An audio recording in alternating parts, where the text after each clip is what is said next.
Be ready. 5 seconds. Start. We need to reform the industry. Broadly speaking, every industry and industrialist is entitled to grow to their fullest potential, but without recourse to unethical practices or evasions of dues to the state.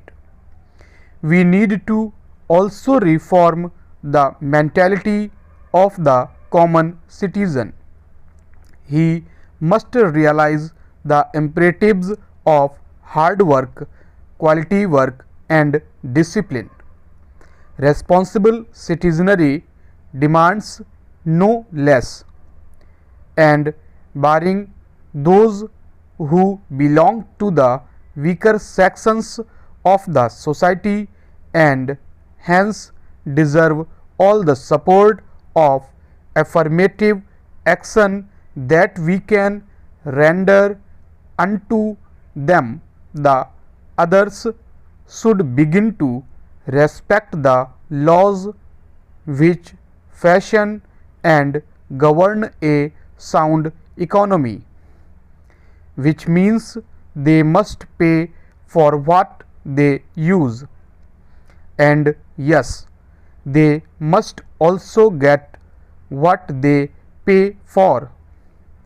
In short, the nation as a whole needs to reform itself in order to be able to effectively face the new challenges and seize the new opportunities of the 21st century. Let us together create a mindset revolution to harmonize the objectives of economic liberalization and social liberation.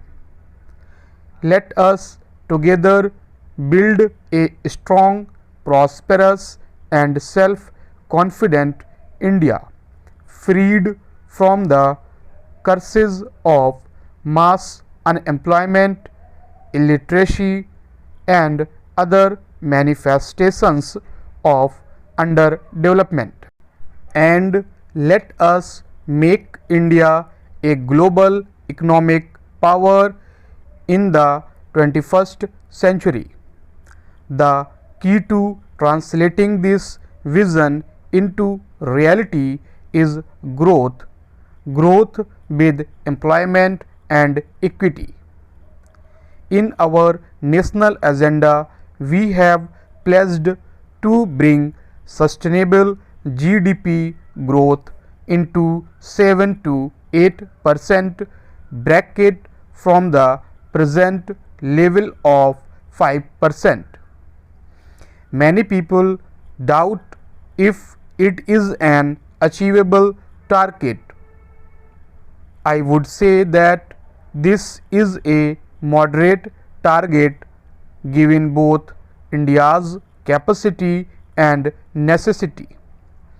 Even at this rate of 7 to 8%, India has to wait for well over half a century to catch up with the developed world.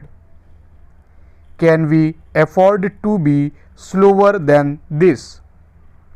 We must grow faster. We can grow faster. We simply have no other alternative. In the sphere of the economy, I should tell you plainly that I have inherited a weak and deficit-ridden economy. But I am not complaining. My job is not to harp on the past but to look to the future, not to complain but to lead. Sri Kumar has rightly talked about the need to rebuild confidence and morale of industry. He has especially highlighted the issue of bringing back decision making to the fore. I would like to utilize this occasion to tell you and the nation what my government will do in the next 3 months. All of us are legitimately concerned about the prolonged downturn in the economy. Industry especially is looking to the government to take necessary steps to kick start the economy. This is no doubt dictated by the objective of faster economic growth, but it is also necessitated by my own government's stated goal of creating at least 10 million new jobs each year in the economy. We shall soon announce a series of schemes to mobilize investable funds from idle resources existing in the country but unavailable to the exchequer. In consultation with trade and industry, we will take all necessary steps to reduce the currently untenable level of NPA as of banks and financial institutions.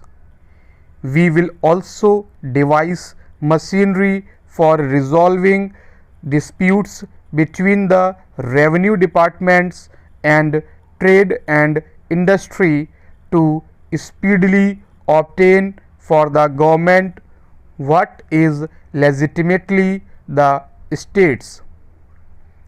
Also suitable policy measures will be taken to tap new and unconventional sources of funding such as debt market instruments, pension and insurance funds for infrastructure projects. The government is committed to broaden, deepen and speed up the process of internal liberalization. In the case of globalization, we will adopt a carefully calibrated approach for reasons most of you appreciate. The government will play the role less and less of an active player in the economy and more of a legislator, facilitator and regulator. Where necessary, it will be the protector of India's commerce and industry. My government's relationship with industry will be based on trust, not marred by mistrust. I come from a political tradition that does not look upon commerce and industry with suspicion. When it was conventional political expediency to decree entrepreneurship, we championed their cause. As a government, we will do more. As a concrete proof of this approach, we will soon appoint a commission to comprehensively review in a short time frame all the administrative laws, rules and regulations governing industry and trade. Such of them which have outlived their utility will be either totally scrapped or radically simplified. With this move, we aim to enable Indian entrepreneurs, small, medium or big, to create more wealth for themselves and the nation. The Companies Act will be drastically overhauled. The Foreign Exchange Regulation Act will be replaced with a legislation consistent with the current needs. We will ensure that crucial government orders are not passed without first ascertaining their consequences on domestic industry. Many of the problems faced by industry are at the state and local levels as such now.